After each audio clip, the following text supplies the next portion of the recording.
Hi, my name is Harsh Bharadwaj, and I'm going to present this video on UPSC English literature syllabus. And I'll also give you some expert inputs on the preparation side and how the syllabus that's given, the official syllabus that's given by the UPSC, how that syllabus translates into the actual papers. We'll be using paper one from last year, from 2016, for the purpose. This is strictly for UPSC CSE English Literature optional and not for the state PCS exams, because as you probably know that state PCS exams have a quite different syllabus, and most of the time it's a bit expanded. So that's me. My name is Harshit Bharadwaj, as I just said, and I'm an author. I'm a full-time author. I've written a fiction book and a non-fiction book that's coming out with HarperCollins India. I'm a founder of a publishing house, which I recently founded. The links are given at the back of this presentation, the end of this video. I did my master's in English literature from CCS University, which was formerly Meerut University, and I went on to do an advanced certification in 20th century literary studies from University of Liverpool, England. So my expertise area was modernism, and I have taught modernism in England and different places in Europe. And I have not been in the academics since I left England.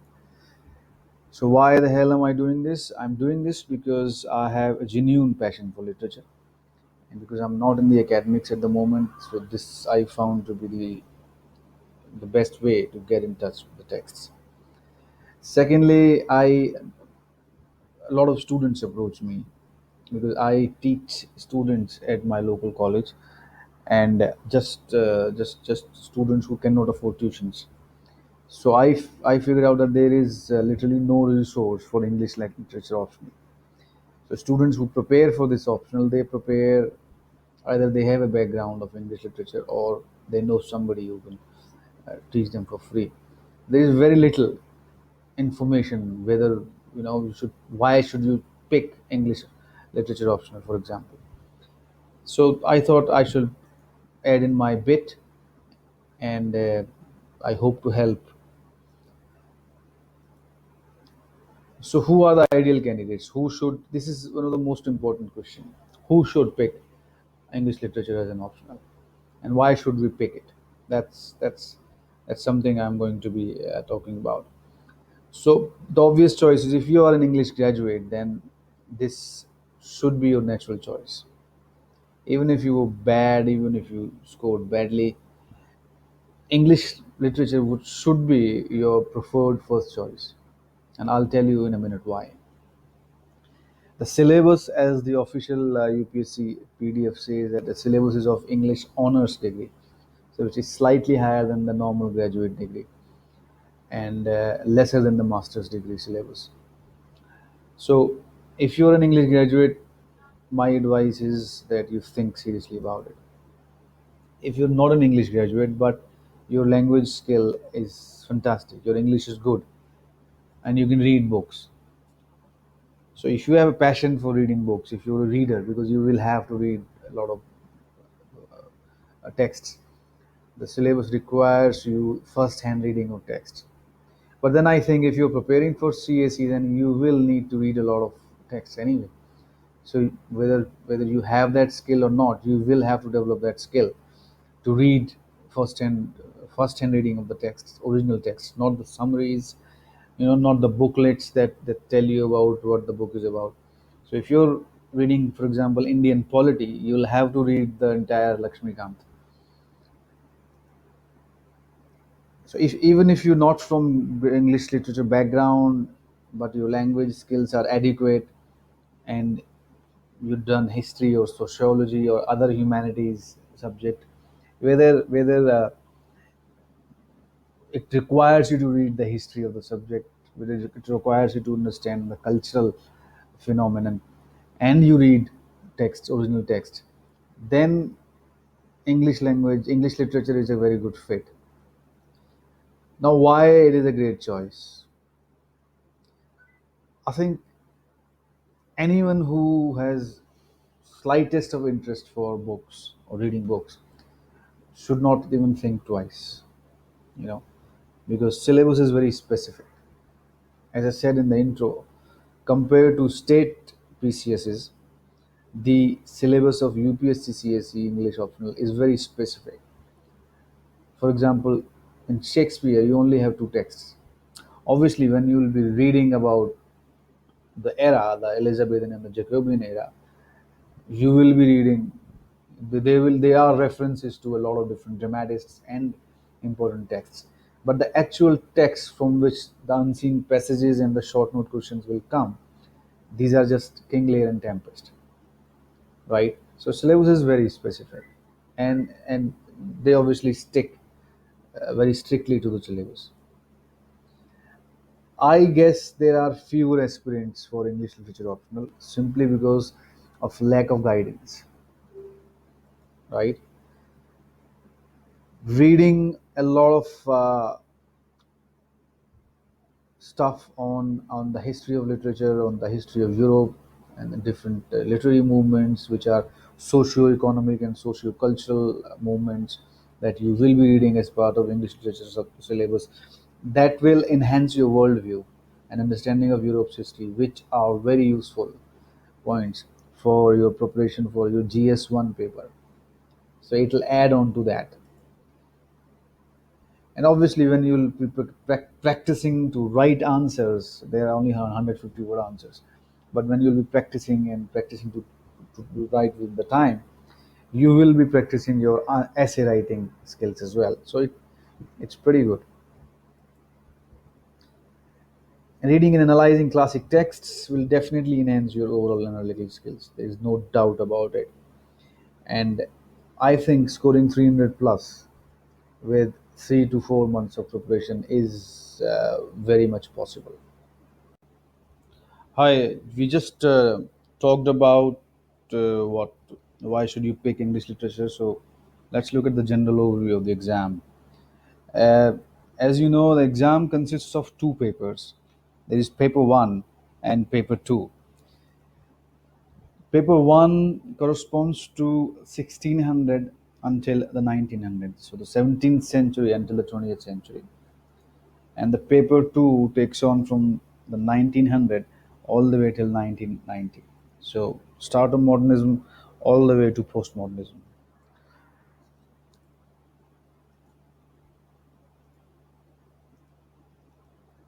Now both the papers are divided into two sections. So section A is drama and poetry, and section B is prose. As we'll see in a minute, that the syllabus is prescribed in exactly in this format. So drama and poetry is separate and prose is separate. But don't be uh, you know fooled by this separation, because it's not that easy. I'll tell you why you need to disregard this classification in a minute. So both papers have two sections, section A and section B. Section A is drama and poetry, and section B is prose. So how the question paper is structured? As you know, section A is drama poetry, section B is prose. So in there are two sections, and there are two compulsory questions. So the first question of each section is compulsory, and these are 50 marks question. Every question in this exam is a 50 marks question. So the two questions are 50 marks question, and these compulsory questions are 5 part questions. Okay, this is based on last year's uh, question paper, and hopefully the pattern is the same. So 50 marks, 10 marks each, 5 parts, and these are compulsory questions. So the first question of each section, so the first question of section A will be a compulsory question, and the first question of section B will be a compulsory question. Overall 8 questions, out of which you have to attempt 5. So out of those 5, 2 are compulsory, so 3 are you'll have to choose from the rest of the six questions. Now, the rest of the questions are all three-part questions, right? So every question will have three parts. The aggregate mark is 50. Now the compulsory questions are a bit interesting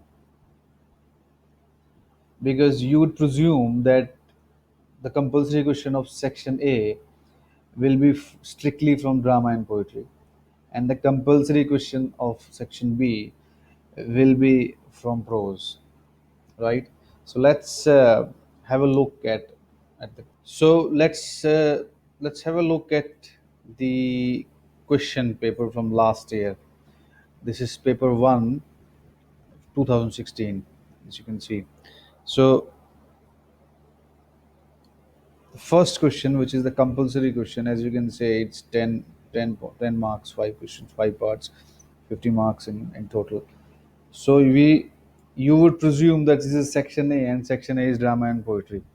So you'd presume this should be all drama and poetry. So the part 1, Renaissance Shakespeare, drama and poetry, fine. Second part, metaphysical poetry, that's okay too, that's from the poetry. The preface to lyrical ballads, this is from drama and poetry. The interesting thing about this question is that this text is not prescribed, but because it's such an important romantic age text, that it should be, and it is always there in some form. And this fourth part and the fifth part is important because this is about prose, and this is also about prose. George Eliot and Thomas Hardy, they're novelists. So out of five, three are from drama and poetry, and two are from fiction, right? So you would presume this is a drama and poetry section, but the compulsory question will be a mixed bag. So you cannot just study one part and presume that because I only have to answer five, I can somehow do the unseen passage and beat it. Because of this, you will have to read and cover the entire syllabus. Now let's look at the compulsory question of section B. This is a poem. So in the prose section, the compulsory question is a poem. So you can understand that you will have to be prepared for this.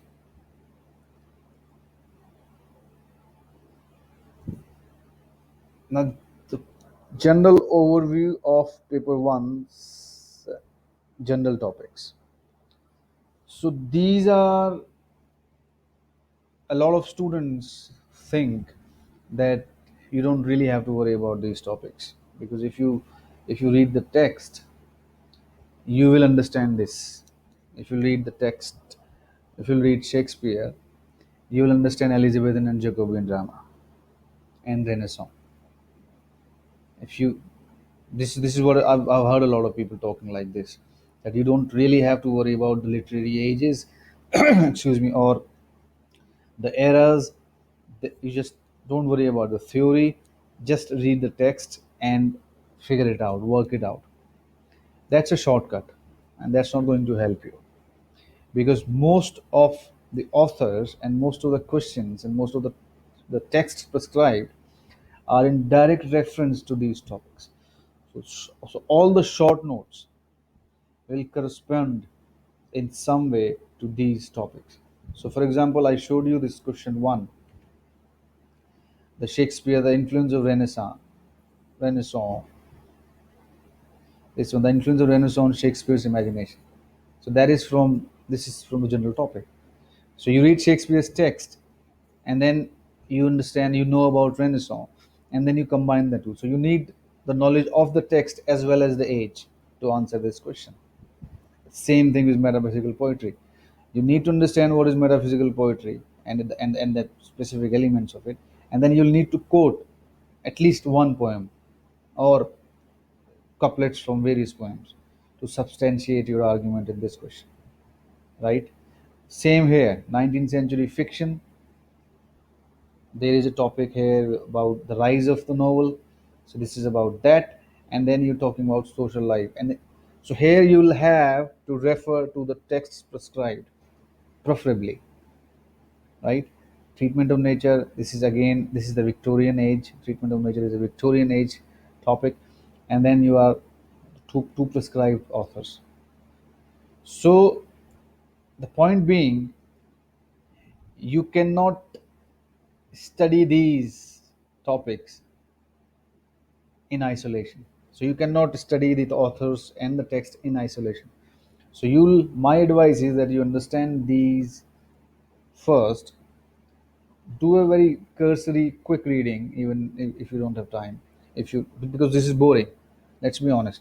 Reading about the Renaissance or the Victorian and the Elizabethan, it's boring. Metaphysical poetry, what is metaphysical poetry element, and blah blah blah, it is boring. I understand that, but you need to have an understanding. You need to at least read a couple of short books on this, and then when you read texts, you can connect the dots, right? So for the cursory and quick reading, I suggest that you go for the William Hudson's book, An Outline History of English Literature. It's available for 140 bucks from Amazon. Any history of Europe book. So if you're doing preparing for GS1, or if you have history, you've studied history, or it's pretty easy. History of Europe, don't go for an extensive, go for a quick short book.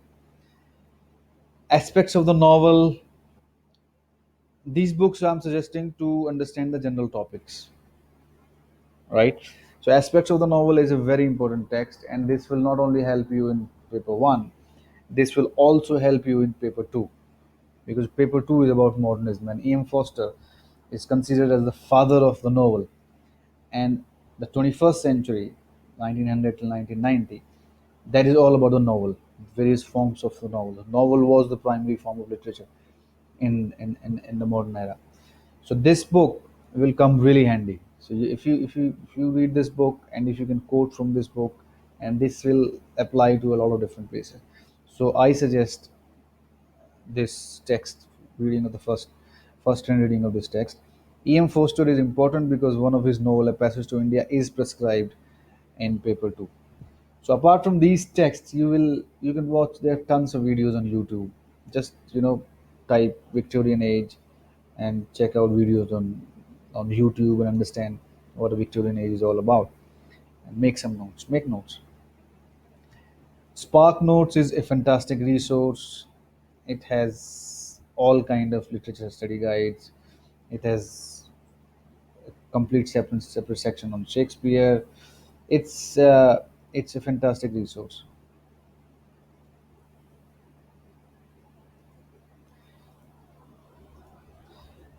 The same with paper two, the general overview. These are the general topics: modernism, poets of the 30s, the stream of consciousness novel, absurd drama, colonialism, post-colonialism, Indian writing in English, Marxist, psychoanalytical, and feminist approaches to literature, and postmodernism. Now, as I advised in the earlier paper, you should first gain some understanding of these topics. It's pretty difficult to understand modernism because it's a subject in itself. It, you can write thesis on modernism, but you need to understand what modernism is in literature, and who are the practicing poets and novelists of modernism of that era, contemporary poets, and stick to your syllabus. Don't go far and wide, but you need to understand the basic ground of what modernism is. Again, poets of the 30s. The stream of consciousness is one of the most important topic, because not only it's important in itself, there are questions which are strictly about the stream of consciousness, but it also applies to three of the prescribed texts in paper 2. So James Joyce's, Virginia Woolf, and D.H. Lawrence, their novels are the prime examples of stream of consciousness technique.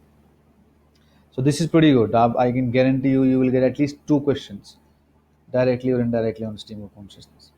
Colonialism, post-colonialism, there is a V.S. Naipaul text. Indian writing in English, there is a poetry prescribed text in this section, and there is a novel, psychoanalytical and feminist approaches to literature. You will be reading about Sigmund Freud and feminist postmodernism.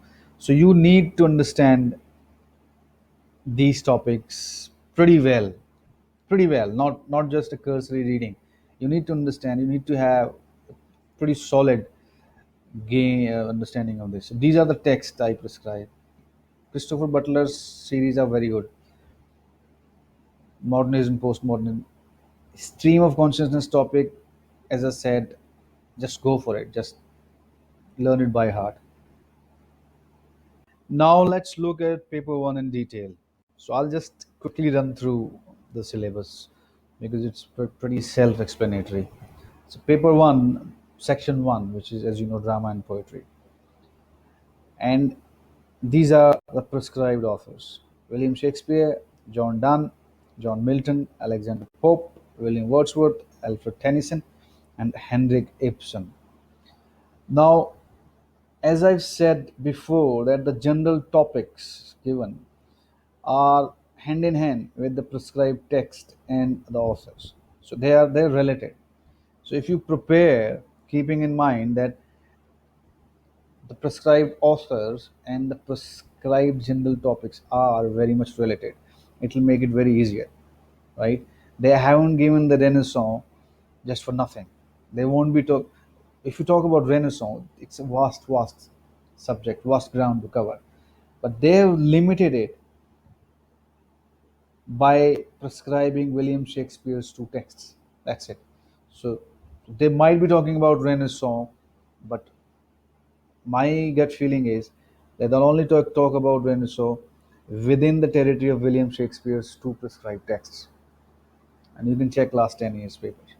So when you read the Renaissance, you understand what Renaissance is, how Renaissance literature and arts affected the cultural phenomena of the era, and what were the contemporary arts is and all. Have a cursory reading and understanding of that. But you must focus the Renaissance thinking and how it impacted William Shakespeare and his writing. So you see what I'm saying? And the same with Elizabethan and Jacobean drama. They all apply to William Shakespeare's two texts. And there is a reason why King Lear and Tempest are prescribed, and not Hamlet and not the other uh, Shakespeare dramas. So these are related. So as long as you'll prepare, keeping this in mind, you'll be pretty specific in your study, and you'll know what to expect. In my other part of my video, I will talk about some question papers of last year, and I'll try to make you understand where how the questions are formed, so that when you're preparing, you know what kind of questions can come from what you're reading. Because otherwise, it's a vast area. If you started reading about the Renaissance, there is no bottom ground. It's a bottomless pit.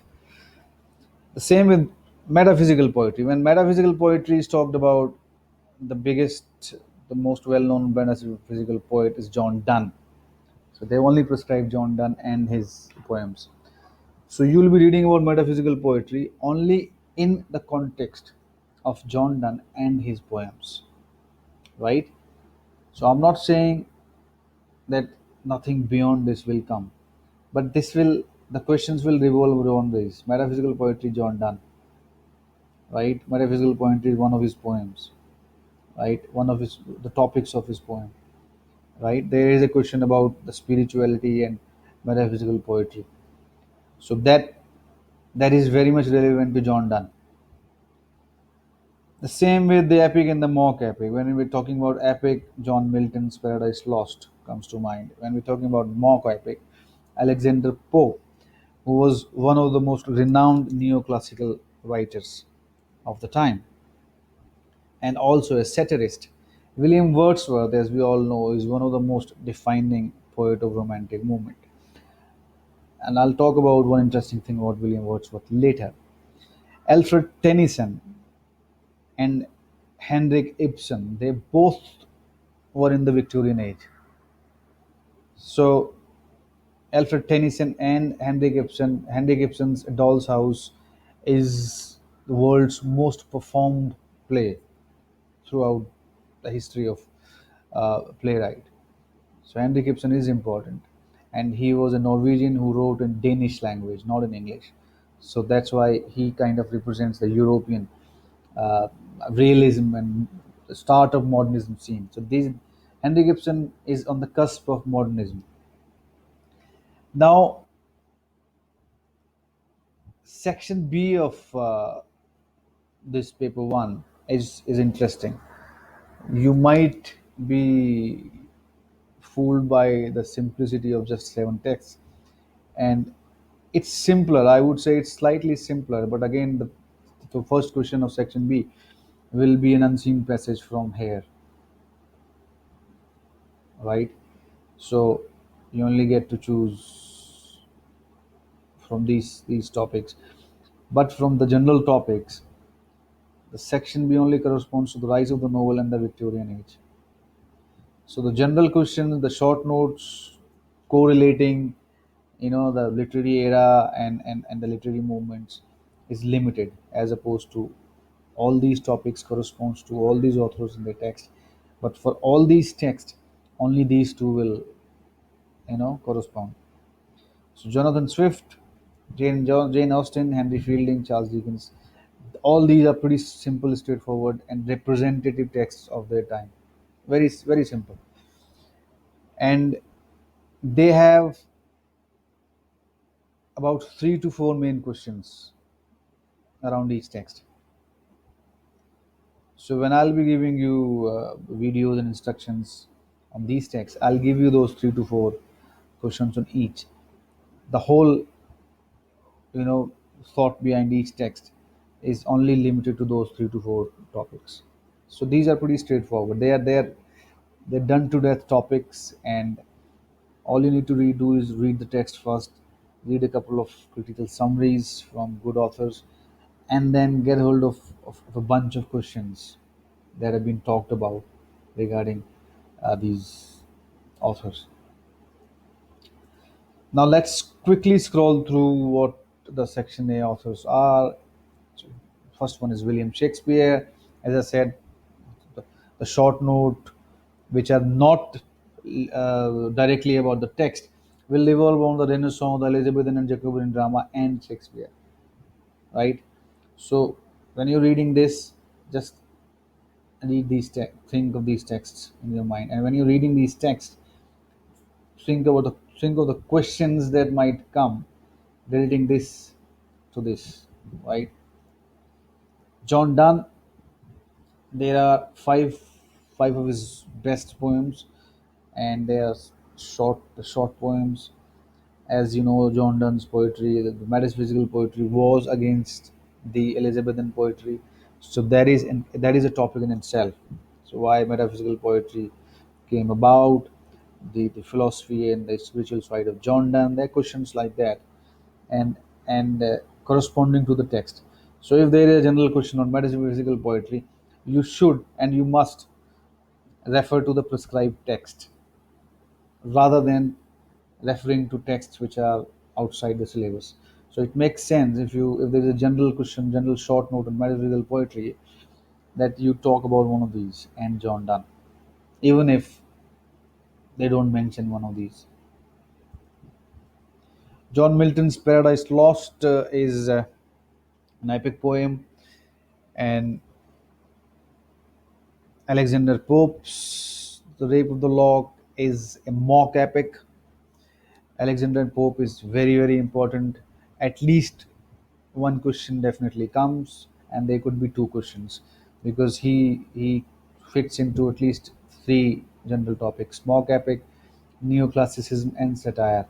And his Rape of the Lock is in itself one of the most important poem of that century. William Wordsworth, the Romantic movement, all these poems, the chances of unseen passages from these poems is pretty high, and you must know them. You must be able to at least recognize one reading, one critical summary of each poem will get the job done. Read everything you can about William Wordsworth and the Romantic movement. Samuel Taylor Coleridge is not in the syllabus, but is equally important Romantic movement figure. And St. Coleridge and Wordsworth together wrote this a preface to lyrical ballads. It's not in the syllabus, but there are questions. For example, just the paper I showed you, last year's paper, has a question about preface to lyrical ballads in relation to the romantic movement. Hi, let's talk about Alfred Tennyson. Alfred Tennyson is pretty important too. I mean, he's from the Victorian age. If you talk about the general topics, so if there is a short note on the Victorian age, it will most probably correspond to Alfred Tennyson and Henrik Ibsen, who's the next in the list. So Tennyson wrote an elegy titled "In Memoriam" that was dedicated to his mentor and friend Arthur Hallam. So Arthur Hallam is quite an important figure in the literary history. So, and Alfred Tennyson was a poet laureate who succeeded William Wordsworth. So you can understand he was a very important poet of the time. You read about the biographies of all these poets and dramatists from Spark Notes. It's very extensive review and study guides on there. So you'll get an understanding of what they were like. You note down anything that corresponds to, you know, the syllabus. The next is Henrik Ibsen.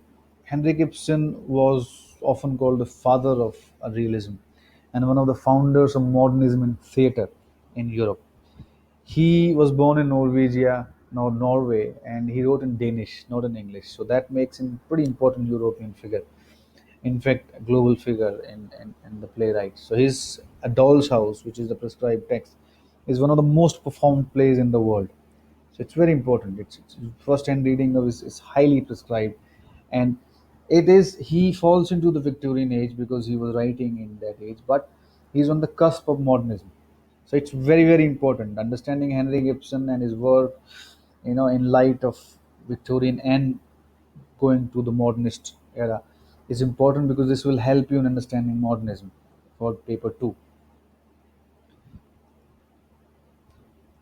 Section B is pretty straightforward. As I said, from the general topics, the rise of the novel and the Victorian age corresponds to the prescribed texts and authors in section B. These are pretty straightforward texts, to be honest, very straightforward. So this video was about paper 1. Why should you pick the English literature optional? How the syllabus translates into the papers, and my gut feeling that English optional is a pretty decent pick if you want to score 300 plus or even 350 plus, because it's not lengthy. It's only 150 word and short notes. Syllabus is specific, and the way I see it, I've seen last 10 years, 15 years papers. There have been different pattern changes, but the question paper is very consistent and loyal to the syllabus given. But it does require first hand reading of the text and critical analysis of the text. There is plenty of preparatory material, and I will guide you what to read and what not to read because there is far too much material online. So you'll have to be very specific in what you read. And for example, if you're reading about the rise of the novel, the whole 21st century was the century of the novel. So there is far too much to read about the rise of the novel. So you need to just stick to the subject, stick to the prescribed texts and prescribed authors, right? Just stay around them. Don't go too far. So if they're saying James Joyce, a portrait of the artist as a young man, which is in paper 2, you stay around that text only and don't worry about Ulysses or the Dubliners or a Finnegan's Wake. We don't want to read those texts. We don't need to, right? So thanks for watching this part for paper 1, an introductory session on the syllabus of UPSC English. And these are the areas where you can reach me. This is my personal email. This is the page where you can get in touch. This is my personal page, and this is my LinkedIn for those of you who would like to know a bit more about me. And as I said, I will be making a series of videos. So anyone who needs to